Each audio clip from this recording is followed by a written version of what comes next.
একটা কথাই বলার আছে, কল্যাণদা করতে করতে গর্ত ঢুকে পড়েছে। বিলম্ব বোধোদয়, এই বিলম্বিত বোধোদয় অনেক বেশি বিলম্ব হয়ে গেছে। এই ভাইপো যে এইরকমই একটা পরিণতি হতে চলেছে, এটা ভবিতব্য, এটা কালের লেখন হয়ে গেছে। লুট লুট লুট চলেছে, লুটের রাজত্ব। তৃণমূল মানেই হচ্ছে টাকা তোলা কোম্পানি। আপনাদের মাধ্যমে স্বাগত। নমস্কার দাদা, তৃণমূলের মানে একেবারে প্রথম দিন থেকে তিনি তৃণমূল দলের সূত্র রয়েছেন সেই কল্যাণ ব্যানার্জি, তিনি একেবারে মানে সাংবাদিক বৈঠক করে বলে দিয়েছেন হয় আমি নইলে অভিষেক বন্দ্যোপাধ্যায়। একবারে মমতা বন্দ্যোপাধ্যায়কে ওপেনলি করে দিয়েছেন, কি বলবেন? একটা কথাই বলার আছে, কল্যাণদা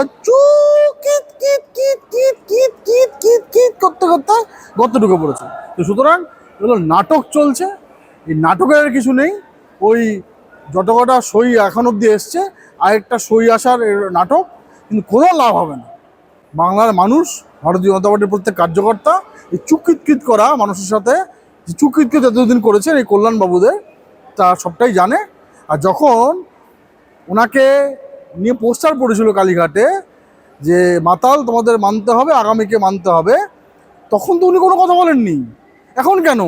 তার কারণ হচ্ছে উনি বুঝতে পেরেছেন বিলম্ব বোধোদয়, এই বিলম্বিত বোধোদয় অনেক বেশি বিলম্ব হয়ে গেছে।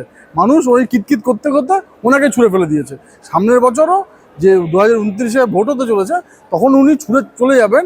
মানুষের কিতকিতির থেকে উনি খেলার বাইরে চলে গেছেন, সেটা উনি বুঝে গেছেন। সেই জন্য এগুলো ওই একটা কথা এখন বাজারে রটছে আর কি, ভালো তৃণমূল, সো-কল্ড ভালো তৃণমূল, তথাকথিত ভালো তৃণমূল যাদের চেষ্টা করছেন, কিন্তু কোনো লাভ হবে না। মর্যাদা নেই, তারপর তিনি বলছেন চোর নাকি স্লোগান শুনতে হচ্ছে, চোর চোর বলে শুনতে হচ্ছে কোনো জায়গায়। ওনাদের চোর চোর স্বর শুনতে হয়েছে, এর আগেও তো চোর চোর করে শোনা হয়েছে। উনি তো চোর শোনা ভাইপোর বিরুদ্ধে গিয়ে বাঁচানোর জন্য উনি বারবার গিয়ে কোর্টে লড়েছেন। এবং আপনাদের কাছে রিপোর্ট আছে, তথ্য আছে, কোনোদিন আসলে আমি তোমাকে দেখিয়ে দেবো যে প্রতি মাসে কত টাকা করে ওয়েস্ট বেঙ্গল গভর্নমেন্ট থেকে কল্যাণের অ্যাকাউন্টে গেছে, সেটা দেখতে হবে। সেটা কিসের জন্য? মানুষের বিপক্ষে যত কটা তৃণমূল কংগ্রেস তার রায় নিয়েছেন, তার জন্য কোর্টে দ্বারস্থ হয়েছেন, সব জায়গায় কল্যাণকে দাঁড় করিয়েছেন। সেটা ডিএ থেকে শুরু করে চাকরির বেচা থেকে শুরু করে সব জায়গায় উনি ছিলেন। তখন ওনার হৃদয় দংশন করেননি, তখন ওনার বিবেক জাগ্রত হয়নি, তখন বোধোদয় হয়নি। সুতরাং এখন হচ্ছে যে উনিও যে চোরের এই সাম্রাজ্যে ছিলেন, সেই চোররা ধরা পড়ছে, সেই জন্য উনি এসব বলতে শুরু করেছেন। অন্যদিকে আমরা দেখলাম অবশেষে অভিষেক বন্দ্যোপাধ্যায় সিআইডির কাছে গিয়ে মানে কথা বললেন এবং সেই সঙ্গে ওনাদের জেরা করা হয়েছে প্রায় 5.5 ঘন্টার উপরে।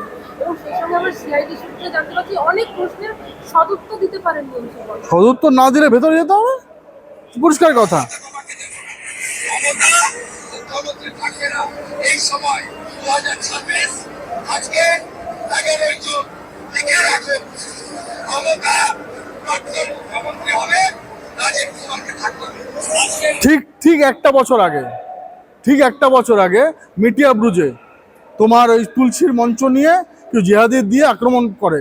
সেদিনকে আমিও ছিলাম তখনকার বিরোধী দলনেতার সাথে, তখন আপনার ভবানী ভবন যাওয়া হয়েছিল। এই জাস্ট একটা বছর আগের ভিডিও আমি আপনাকে দেখালাম। সুতরাং কারোর কোনো দিন একরকম যায় না। সুতরাং মানুষের সাথে ব্যবহার, মানুষের সাথে পরিচয়। তো আজকে এই ভাইপো যে এইরকমই একটা পরিণতি হতে চলেছে, এটা ভবিতব্য, এটা কালের লেখন হয়ে গেছে। তো সুতরাং এটা ওনাকে জেল যাওয়ার থেকে কেউ বাঁচাতে পারবে না, শুধু সময়ের অপেক্ষা। এবং সেই সঙ্গে যে রেজলিউশন সংক্রান্ত আরো নথি চাওয়া হয়েছে ওনার কাছ থেকে, সবটা দিতে হবে।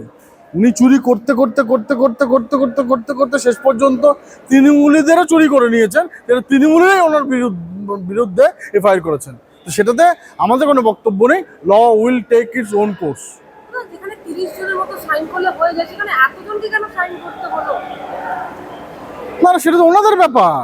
ওনারা তো ইচ্ছা করে, হয়তো বেশি লোক ওনার সাথে আছে, ভাইপোর সাথে এখনও প্রচুর লোক আছে, সেগুলো দেখার জন্য এই জোর জবরদস্তি করেছে, সই ডুপ্লিকেট করেছে। সই কোনোদিন ক্যাপিটাল লেটারে হয় আমরা বাবার জন্য দেখিনি, এই প্রথম দেখলাম। আবার আগামী রোববার ওনাকে ডাকা হয়েছে, ডাকাও হবে এবং আইনের পথে চলবে।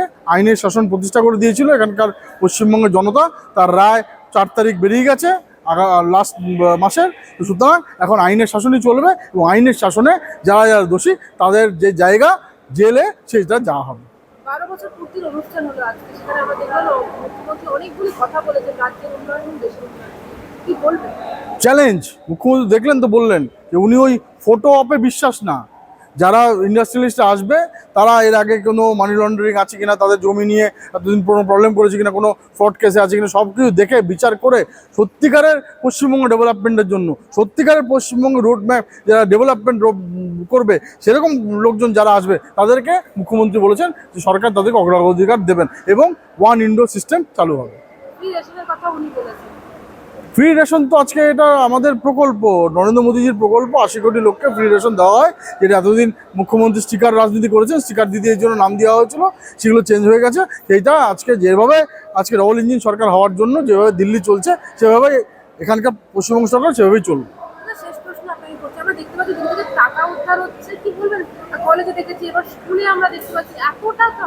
ইমিডিয়েটলি ওইগুলো নিয়ে সরকারি ট্রেজারিতে জমা